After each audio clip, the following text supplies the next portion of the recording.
नमस्कार दोस्तों, आपके मन में कभी न कभी ये सवाल जरूर आता होगा कि मनुष्य के जीवन में सच्चा सुख क्या है।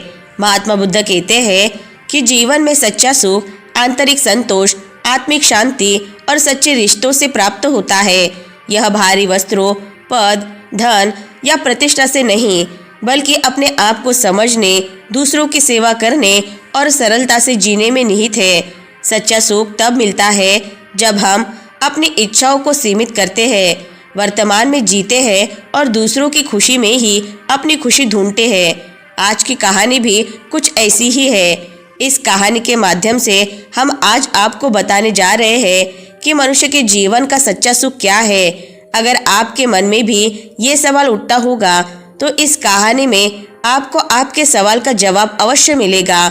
इसीलिए इस कहानी को अंत तक जरूर से देखें। उससे पहले अगर आप हमारे चैनल पर नए हैं तो हमारे चैनल को लाइक, शेयर और सब्सक्राइब जरूर से कर ले। तो चलिए दर्शकों, शुरू करते हैं आज की कहानी को। दोस्तों, प्राचीन समय की बात है। हिमालय की पहाड़ियों में एक मठ था जहां अनेक भिक्षु ध्यान और साधना में लीन रहते थे। उन्हीं में से एक युवा भिक्षु था जिसका नाम था केशवानंद। केशवानंद ने अपनी पूरी जवानी मठ में बिताई थी। उसने अपनी शिक्षा पूर्ण कर ली थी और अनेक ग्रंथ पढ़ लिए थे, लेकिन उसके मन में एक प्रश्न हमेशा खड़ा रहता, सच्चा सुख क्या है। एक दिन वह अपने गुरु के पास गया और बोला, गुरुदेव, मैं जीवन में सच्चा सुख प्राप्त करना चाहता हूँ। मैंने ध्यान, ज्ञान और योग सब कुछ किया है, परंतु मेरे मन को अभी तक स्थायी शांति नहीं मिली है।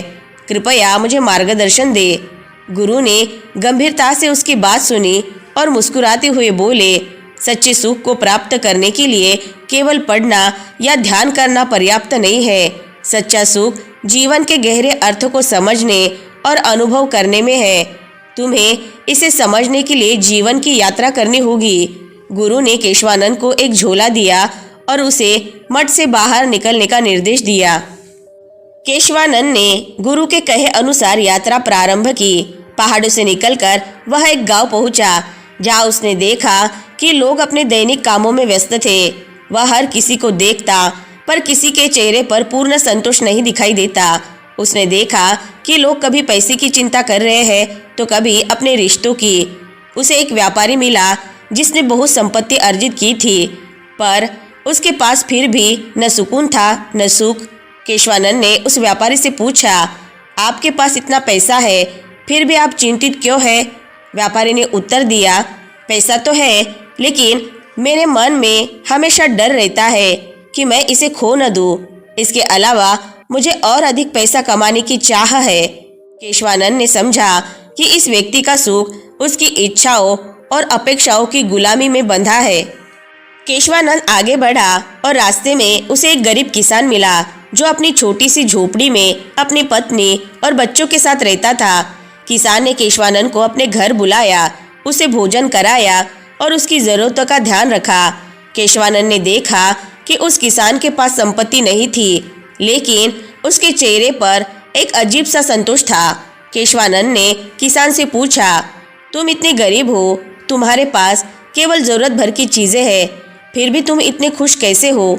किसान ने मुस्कुराते हुए कहा, महाराज, मेरी खुशी मेरे पास जो कुछ है उसमें नहीं, बल्कि जो मैं दूसरों को दे सकता हूँ उसमें है।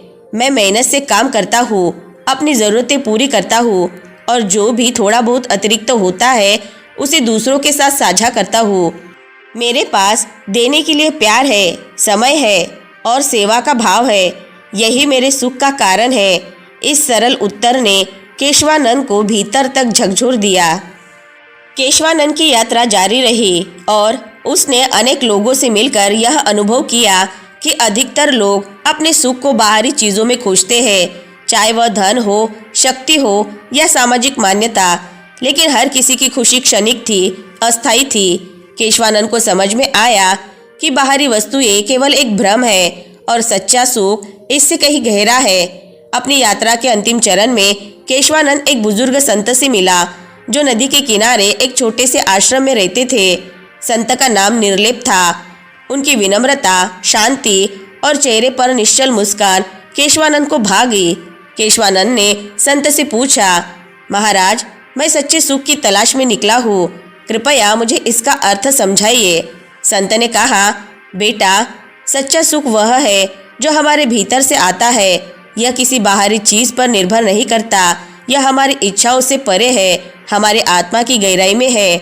इसे पाने के लिए हमें न सिर्फ दूसरों से प्रेम करना है, बल्कि अपनी आत्मा को भी समझना है। संत निर्लेप ने केशवानंद को एक उदाहरण देकर बताया, केशवानंद, यह नदी है जो बह रही है। यह अपने साथ साफ पानी, मिट्टी, कंकड़ सब कुछ बहा ले जाती है। यह किसी चीज को अपने पास नहीं रोकती। यही इसका स्वभाव है।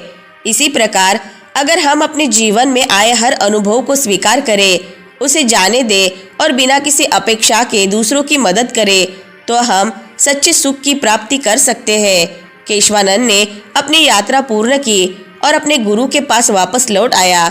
उसने अपने अनुभवों को गुरु के साथ साझा किया और कहा, गुरुदेव, मैंने समझ लिया है कि सच्चा सुख किसी बाहरी चीज में नहीं है। सच्चा सुख तो अपने भीतर की शांति, करुणा और दूसरों की सेवा में है।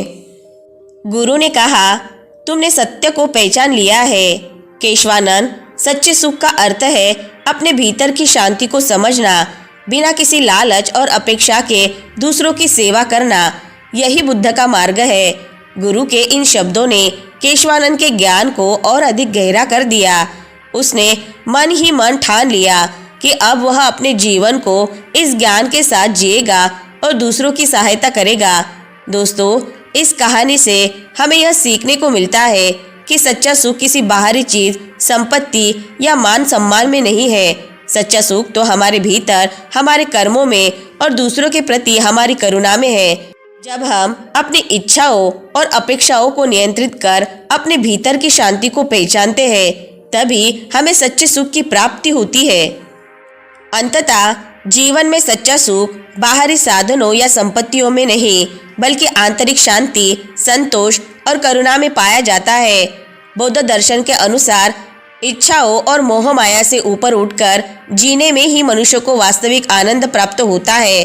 बुद्ध ने हमें सिखाया कि अपने मन को नियंत्रित करके दया, सहानुभूति और परोपकार का मार्ग अपनाकर ही हम सच्ची खुशी का अनुभव कर सकते हैं। यही सच्चा सुख है जो न केवल हमारे जीवन को अर्थपूर्ण बनाता है, बल्कि हमें वास्तविक आत्मिक संतुलन भी प्रदान करता है।